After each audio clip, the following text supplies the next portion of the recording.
മുണ്ടക്കൈ ചൂരൽമല പുനരധിവാസത്തിന് മുസ്ലിം league നിർമ്മിക്കുന്ന വീടുകൾക്ക് തറക്കല്ലിട്ടു. സംസ്ഥാന പ്രസിഡന്റ് പാണക്കാട് സാദിഖ് അലി ശിഹാബ് തങ്ങൾ നിർമ്മാണോദ്ഘാടനം നിർവഹിച്ചു. 105 വീടുകളാണ് പുനരധിവാസത്തിനായി മുസ്ലിം ലീഗ് നിർമ്മിക്കുന്നത്. നിയമപരമായിട്ടുള്ള എല്ലാ കാര്യങ്ങളും പൂർത്തീകരിച്ചു. ഇന്ന് അതിൻ്റെ 105 വീടുകളുടെ അതിൻ്റെ ആദ്യ വീടിൻ്റെ തറക്കല്ലിടൽ കർമ്മമാണ് ഇപ്പോൾ ഇവിടെ നിർവഹിക്കപ്പെട്ട് കഴിഞ്ഞത്. ഞങ്ങൾ 8 മാസമാണ് പറയുന്നത്. ഞങ്ങളുടെ അതിന് കോൺട്രാക്ടർ ഇവിടെ തന്നെ ഉണ്ട്, അദ്ദേഹം അങ്ങനെ ഏറ്റെടുത്തിട്ടുണ്ട്. വാദം ഉണ്ടാക്കുന്ന എന്തിനാ ഞങ്ങൾക്ക് അറിയില്ല. കാരണം ഇവിടെ ഗവൺമെന്റും സന്നദ്ധ സംഘടനകളും എല്ലാവരും ചെയ്യുന്നത് വയനാട്ടിലെ ഇതേ തരം ഭൂമിയിലാണ്. അപ്പം എല്ലാവർക്കും ചെയ്യാം, ഞങ്ങൾക്ക് മാത്രം ചെയ്യാൻ പാടില്ല എന്നുണ്ടോ? അതാണ് ഞങ്ങളുടെ കോൺഫിഡൻസ്, അതാണ് ആത്മവിശ്വാസത്തോടു കൂടി ഞാനതാ പറഞ്ഞു. തോട്ടം പറമ്പ് എന്ന് പറയേണ്ട കാര്യമില്ല. വയനാട്ടിൽ ഇവരൊക്കെ ചെയ്യുന്നത് അതേ സാധനം തന്നെയാണ്.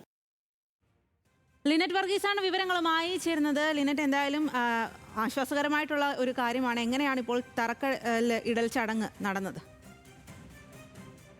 ഭൂമി തരംമാറ്റൽ വിവാദങ്ങൾക്കിടെയാണ് ചൂരൽമല മുണ്ടക്കൈ പുനരധിവാസ ടൗൺഷിപ്പിന്റെ നിർമ്മാണവുമായി ഇപ്പോൾ മുസ്ലിം ലീഗ് തുടക്കമിട്ടിരിക്കുന്നത്. മേപ്പാടിയിൽ അവർ വാങ്ങിയ ഭൂമിയിലാണ് ഇത്തരത്തിൽ പദ്ധതിയുടെ ഉദ്ഘാടനം സാദിഖ് അലി ശിഹാബ് തങ്ങൾ നിർവഹിച്ചത്. ഭൂമി തരംമാറ്റം വിഷയം നിർമ്മാണത്തെ ബാധിക്കില്ല എന്നാണ് PK കുഞ്ഞാലിക്കുട്ടി വ്യക്തമാക്കിയിരിക്കുന്നത്. 105ഓളം വരുന്ന ആളുകൾക്കാണ്, 105 വീടുകളാണ് മുസ്ലിം ലീഗ് ഇവിടെ പണിയുന്നത്. 11 ഏക്കറിലാണ് ഇത്തരത്തിൽ സ്ഥലമുള്ളത്. അവിടെയാണ് മുസ്ലിം ലീഗിന്റെ നേതൃത്വത്തിൽ വീടുകൾ നിർമ്മിക്കുന്നത്. 8 സെന്റിൽ നിർമ്മിക്കുന്ന 1000 സ്ക്വയർ ഫീറ്റ് വീടുകൾ 8 മാസത്തിനകം തന്നെ പൂർത്തിയാക്കാൻ സാധിക്കുമെന്ന ആത്മവിശ്വാസത്തിലാണ് മുസ്ലിം ലീഗിന്റെ നേതാക്കൾ. പ്രത്യേകിച്ച് ജനങ്ങൾ പദ്ധതി ഏറ്റെടുത്തുവെന്നും 8 മാസം കൊണ്ട് നിർമ്മാണം പൂർത്തിയാക്കാൻ സാധിക്കുമെന്നാണ് സാദിഖ് അലി ശിഹാബ് തങ്ങൾ വ്യക്തമാക്കിയിരിക്കുന്നത്.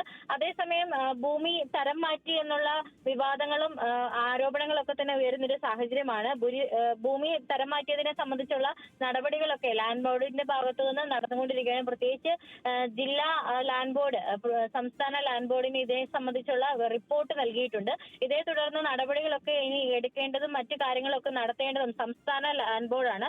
ആ നിയമവശങ്ങളൊക്കെ നടന്നുകൊണ്ടിരിക്കുകയാണ് ഇത്തരത്തിൽ ഈ ഒരു ടൗൺഷിപ്പിന് തുടക്കമിട്ടിരിക്കുന്നത്. സർക്കാരും മറ്റ് സന്നദ്ധ സംഘടനകളും ഇത്തരം ഭൂമിയിൽ നിർമ്മാണം നടത്താമെങ്കിൽ ലീഗിന് എന്തുകൊണ്ട് ആയിക്കൂടെ എന്ന വിമർശന ചോദ്യവുമായി PK കുഞ്ഞാലിക്കുട്ടി ഈ ഒരു പരിപാടിയിൽ പങ്കെടുത്തിരുന്നു. അതേസമയം തന്നെ ഈ ഒരു മുസ്ലിം ലീഗിന്റെ നേതാക്കളും ഗുണഭോക്താക്കളും ഈ ഒരു ചടങ്ങിൽ പങ്കെടുത്തു.